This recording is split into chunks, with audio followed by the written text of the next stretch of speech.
El Seminario Bíblico Río Grande presenta Barro en sus manos. Un estudio que enfoca el discipulado. El alfarero usa su habilidad para dar forma al barro haciendo algo de belleza y forja una obra de arte. En la misma manera, el alfarero divino toma el barro humano y lo hace un recipiente de honra. Somos barro en sus manos. El desarrollo de la vida del creyente es un proceso que demanda constancia. Este proceso es el discipulado.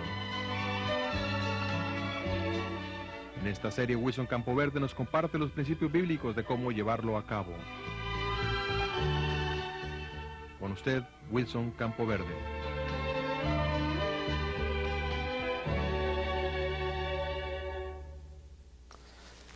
Un saludo nuevamente. En esta lección vamos a tratar el tema del señorío de Cristo. El discípulo tiene que aprender a mirar al Señor como el dueño absoluto de su vida. Abramos nuestras Biblias en Lucas, el capítulo 6. Lucas 6, vamos a leer el versículo 46. ¿Por qué me llamáis Señor, Señor, y no hacéis lo que yo digo? En el Evangelio, según Mateo, encontramos al Rey de los judíos, al Señor Jesucristo. La palabra reino aparece 55 veces y la expresión reino de los cielos 35 veces. Combinando al Rey y el reino, tenemos el reino de los cielos. Hemos dicho que el discípulo es un aprendiz de las enseñanzas de Jesucristo y con base a lo que Mateo explica, podemos deducir que el discípulo aprende a vivir dentro de la cultura del reino de los cielos, en el cual Jesús es el Señor. El diccionario Larousse define la palabra Señor como dueño de una cosa, dueño de una tierra o de un feudo, tratamiento de cortesía que se aplica a cualquier hombre. Por ejemplo, decimos el señor González. Pero quiero que veamos el significado bíblico de la palabra Señor. Para eso, analizaremos la palabra griega kurios, que se traduce Señor en la Biblia. Esta significa que tiene autoridad, dominio, pleno poder, que es el Señor o dueño, Señor soberano. He aquí el fundamento del mensaje que proclamamos y las raíces del estilo de vida que lleva el discípulo. Pedro declaró públicamente en Hechos 2:36, sepa pues ciertísimamente toda la casa de Israel que a este Jesús, a quien vosotros crucificasteis, Dios le ha hecho Señor y Cristo. Jesús es el Señor de todo, quiere el hombre aceptarlo o no, pero sobre todo quiere que voluntariamente le dejemos ser dueño absoluto de nuestras vidas. Mire este cuadro, a Jesús como el Señor. En primer lugar, echa fuera demonios, Marcos 5, 1 al 20. Sana enfermedades, en Mateo 8, 1 al 4. Perdona pecados, Mateo 9, 2. Levanta muertos, Juan 11, 43 y 44. Calma la tempestad, en Mateo 8, 23 al 27.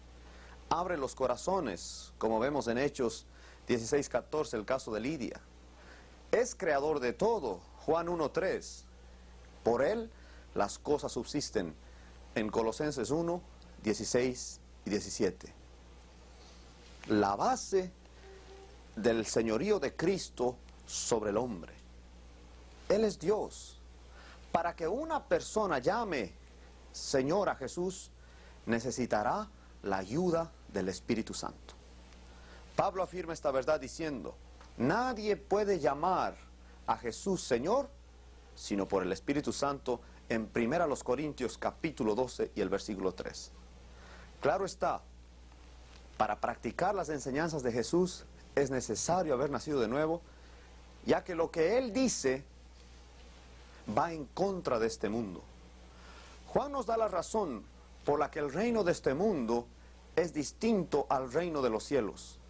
El mundo entero está bajo el maligno, lo escribe en Primera de Juan, el capítulo 5 y el versículo 19. Así que existen dos reinos, y los discípulos aprenden a vivir de acuerdo a lo que Dios ha establecido, de acuerdo al reino de los cielos. Está basada en la conversión, según Romanos 10:9. Sin el Espíritu Santo el hombre jamás podrá someterse al señorío de Cristo, porque no entiende, porque le son locura las enseñanzas de él, como por ejemplo dar la otra mejilla a su enemigo, y aparte de eso no puede, porque está cegado. 1 Corintios 2:14 nos habla de la condición del hombre natural. Hablemos ahora del dilema del señorío de Cristo en la práctica. Cada discípulo aprenderá no solo a clamar al Señor en sus necesidades, sino a vivir bajo el dominio de Jesucristo. Comparemos ahora, veamos el contraste. En Mateo el capítulo 6 y el versículo 33, mas buscad primeramente el reino de Dios y su justicia, y todas estas cosas os serán añadidas. Está hablando de las necesidades del hombre.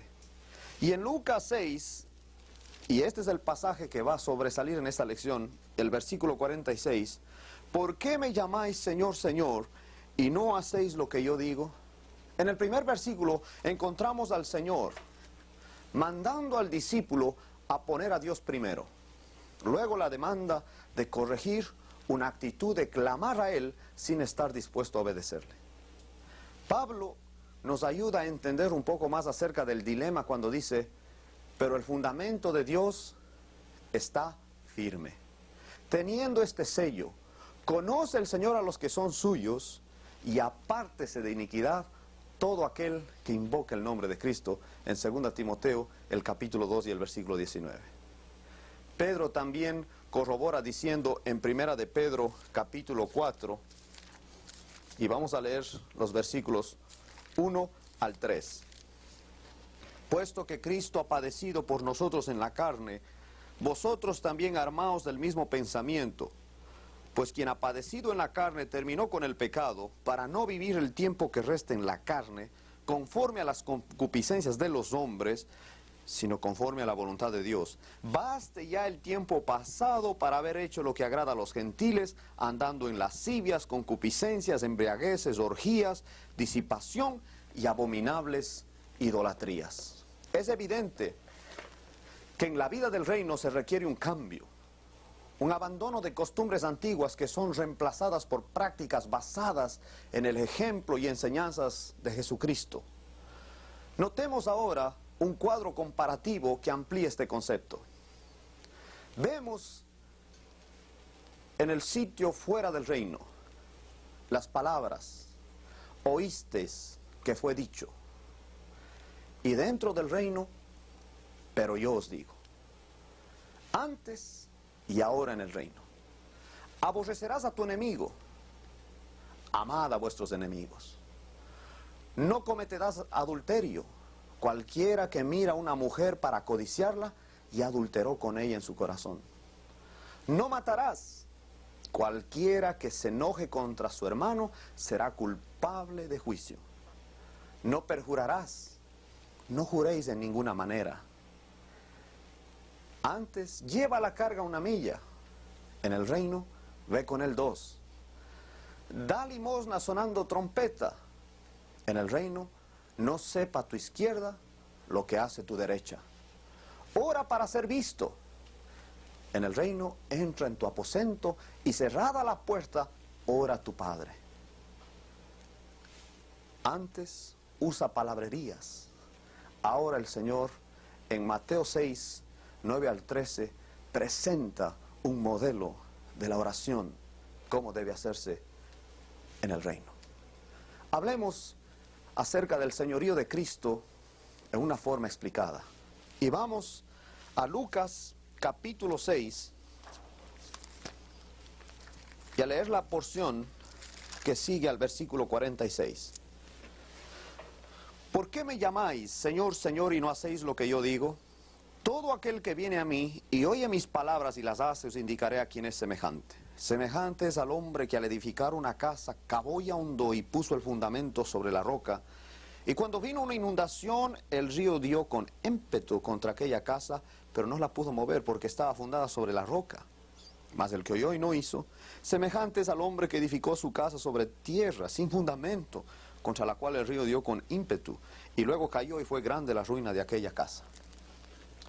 De hecho, Jesús se refiere a sí mismo y su palabra como el cimiento de la vida. Él dice, todo aquel que viene a mí y oye mis palabras y las hace. Aquí tenemos 3 verbos que debemos practicar. Venir a Él, oír su palabra y hacer su palabra. Lo que pide es que tengamos plena confianza en Él. Demanda que vengamos a Él en fe.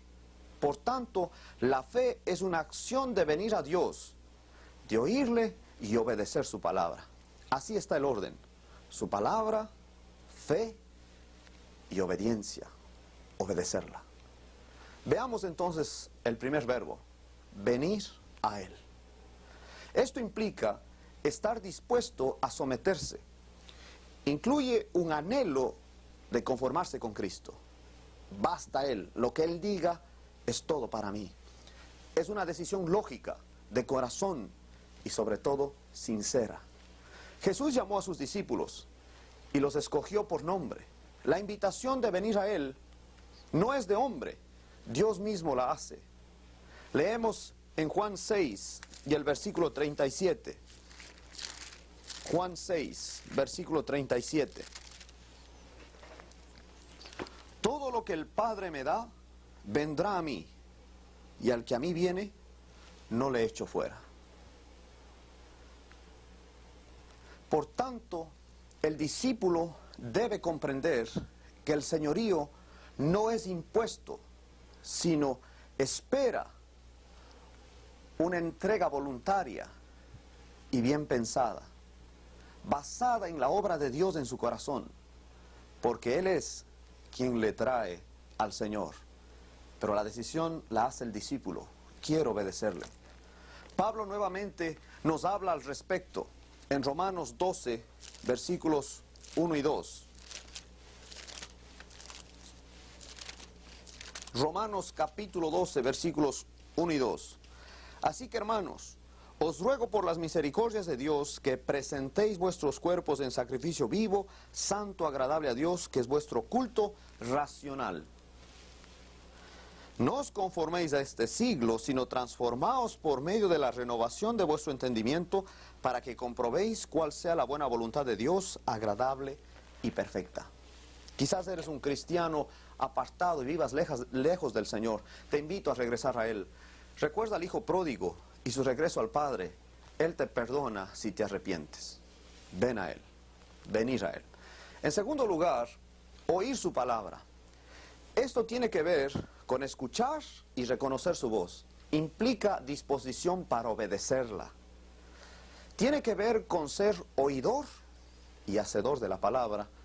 La voz de alguien a quien uno ama es hermosa y la reconoce porque está acostumbrado a ella. Tal es así que para oír la voz del Señor se requiere familiaridad, una intimidad con Él. Eso es exactamente lo que el discípulo aprenderá a tener, una amistad íntima con Dios. Así que el oír requiere mucha atención y disposición para realizar lo que el Señor pide. Por último, veamos el hacer la palabra. En el contexto se habla de edificar una casa sobre la roca, y Jesús es quien determina los planos y las instrucciones. Esta vida obediente estará firme en medio de las tormentas de la vida, porque confía en su Señor. El discípulo está seguro en las manos de Dios. De tal manera que venir a Él, oír y hacer su palabra, tiene que ver con vivir en la voluntad de Dios, del Señor. Él es el que nos dice lo que hay que hacer y nosotros obedecemos. El discípulo hace la voluntad de su Señor. Es claro que en la vida del reino el discípulo obedece y practica lo que Dios le pide.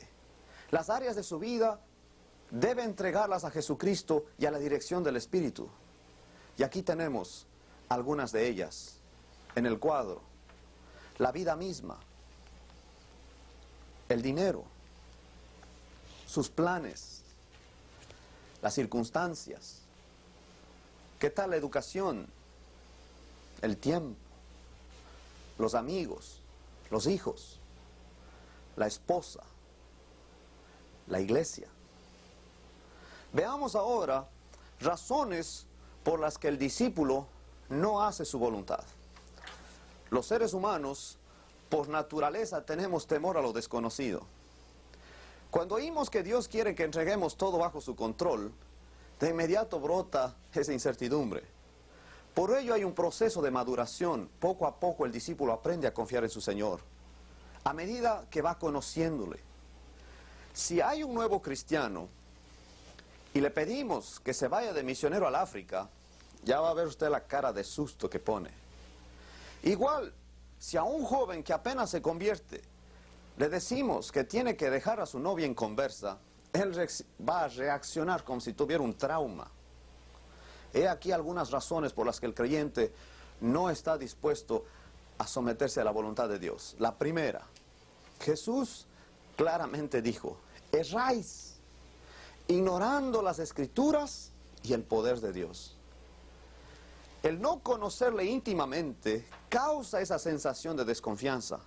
Por ello, el discipulador le mostrará con ejemplos de su propia experiencia que el hacer lo que Dios dice realmente es lo mejor. La respuesta de los jóvenes a Nabucodonosor es un ejemplo de alguien que conoce el poder de Dios. Daniel 3, 17 y 18. He aquí, nuestro Dios, a quien servimos, puede librarnos del horno de fuego ardiendo, y de tu mano, rey, nos librará. Y si no, sepas, oh rey, que no serviremos a tus dioses, ni tampoco adoraremos la estatua que has levantado. La reacción de Nabucodonosor no fue calmada, pero Dios los libró, porque Él tiene todo poder. En segundo lugar, otra razón es esa sensación de que Dios nos pondrá a hacer algo desagradable. Es el caso típico del joven que no quiere confiar en el Señor tocante a su esposa. ¿Qué tal si Él me da una fea? ¿Sí? Es un pensamiento. La verdad es que su voluntad es agradable y perfecta, como leímos en Romanos 2, el versículo 2 al final. En tercer lugar, creemos que Dios está tan ocupado como para preocuparse de nosotros. Y aunque tuviera tiempo, pensamos que solos podemos tomar buenas decisiones. El proverbista responde a esta idea diciendo: hay camino que al hombre le parece derecho, pero su fin es camino de muerte, en Proverbios 14 y 12. Y finalmente, una cuarta razón. Pensamos que si depositamos un asunto en las manos de Dios, Él va a tardar mucho. No es que tiene tantos ahí en la línea esperando. Va a tardar. Aquí entra a funcionar la fe, confiando que Dios hará lo mejor y en su tiempo. Ahí está la clave. El discípulo aprende a confiar en su Señor. Vamos a hablar ahora de pasos para conocer la voluntad del Señor. Es importante, ante todo, desarrollar amistades con creyentes maduros, que muestran con su vida una consagración plena al Señor. Luego el discípulo estará deseoso solamente de enterarse lo que Dios quiere que haga. Sí, pero también va a estar dispuesto a hacerlo. En el Salmo 119, 105 está escrito: lámpara es a mis pies tu palabra y lumbrera mi camino. El cuadro que tenemos es a una persona caminando con una linterna. La luz que tiene es limitada a la potencia de la linterna. Pero si camina los metros de luz que tiene, cuando llegue al final de esa distancia, tendrá otros metros disponibles. Así es con la voluntad de Dios. Si no obedecen lo sencillo, ¿cómo Dios le va a dar lo más profundo? ¿Cómo Dios va a darle las cosas más grandes si en lo poco no es fiel? Dios ha prometido guiarnos. En el Salmo 32, 8, Él dice: te haré entender y te enseñaré el camino en que debes andar. Sobre ti fijaré mis ojos. Por parte de Él no hay problema en revelarnos su voluntad. Él quiere mostrarnos su voluntad. El punto es si de veras estamos dispuestos a hacerla. Porque si no estamos dispuestos, Él tampoco nos la va a revelar. Hay que actuar. Jesús anima a sus discípulos a pedir, buscar y llamar. Leamos lo que dice Mateo capítulo 7, versículos 7 y 8. Mateo capítulo 7, versículos 7 y 8. Pedid y se os dará. Buscad y hallaréis. Llamad y se os abrirá. Porque todo aquel que pide recibe, y el que busca halla, y al que llama se le abrirá. Es errónea la idea de que Dios hará todo. Él nos ha dado el sentido común para usarlo. Nos toca desarrollarlo. El deseo de hacer la voluntad de Dios se purifica al leer la Biblia. Vemos en el Antiguo Testamento muchos ejemplos de hombres y mujeres que hicieron la voluntad de Dios. Así también las consecuencias que acarrea el desobedecer lo que Dios nos pide que hagamos. Esos ejemplos nos motivan a ser honestos y a examinar las intenciones de nuestro corazón. Venimos a Él abiertos, a que Él nos mire lo que realmente somos y lo que estamos pensando. También son una vereda ya transitada para seguir. En los asuntos difíciles vamos a necesitar consejo, vamos a tener que buscar ayuda de cristianos maduros. No sé cuántos de ustedes, si usted ha caminado por la selva, qué difícil es ir con un machete rompiendo las ramas. Mucho más fácil es caminar por una vereda ya que alguien ya abrió. Pero necesitamos dirección. Debemos orar. Jesús es el ejemplo máximo, ya que vino a hacer la voluntad del Padre. Y Él se sometió. Antes de escoger a sus discípulos, Él pasó toda la noche, en Lucas 6, 12 al 16, la pasó orando. Pablo también nos aconseja a echar nuestras cargas a los pies del Señor. En Filipenses, el capítulo 4, vamos a leer 2 versículos. Filipenses 4, versículos 6 y 7. Por nada estéis afanosos, sino sean conocidas vuestras peticiones delante de Dios en toda oración y ruego con acción de gracias. Y la paz de Dios, que sobrepasa todo entendimiento, guardará vuestros corazones y vuestros pensamientos en Cristo Jesús. En esos momentos de quietud y ruego, Dios nos inunda de paz cuando es su voluntad. Nos recordará pasajes de la Escritura que se aplican a la situación y es así como Él nos habla. Esa paz nos da la seguridad de que estamos siendo guiados por Él y que debemos continuar. Y hay que perseverar. Uno ha buscado al Señor. Él ha llenado de paz el corazón.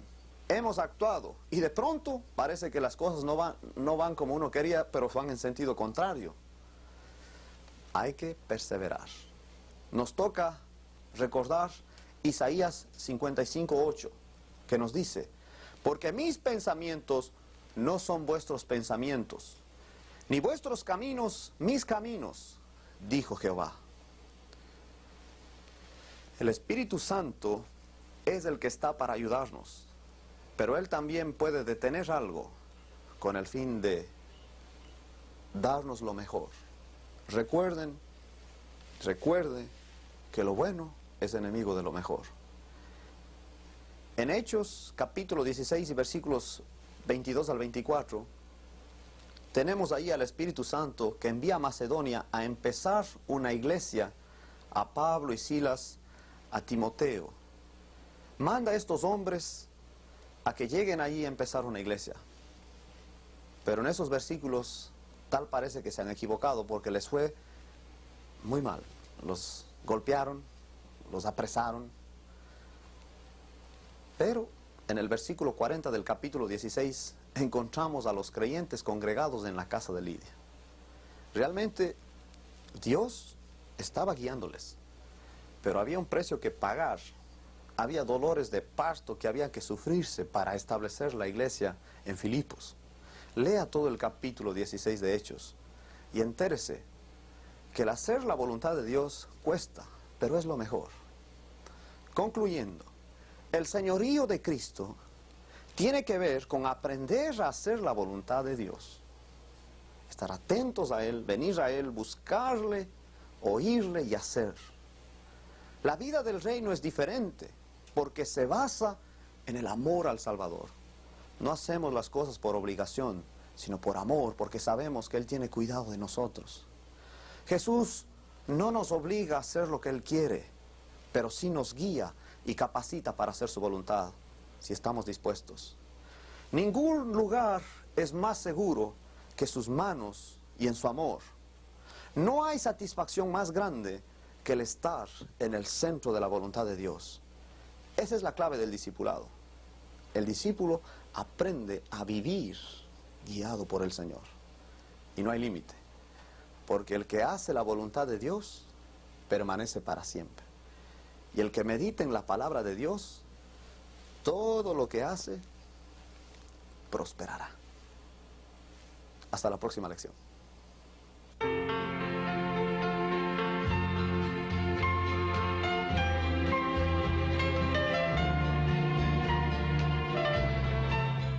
Le animamos a aplicar estos principios en su vida y a compartirlos con otros.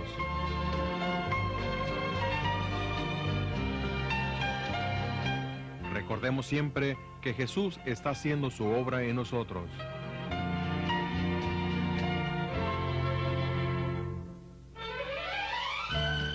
Le recordamos antes de pasar a la siguiente lección, realizar los ejercicios que están en su manual. Y recuerde, Filipenses 1:6, que el que comenzó en vosotros la buena obra, la perfeccionará hasta el día de Jesucristo. Hasta la próxima.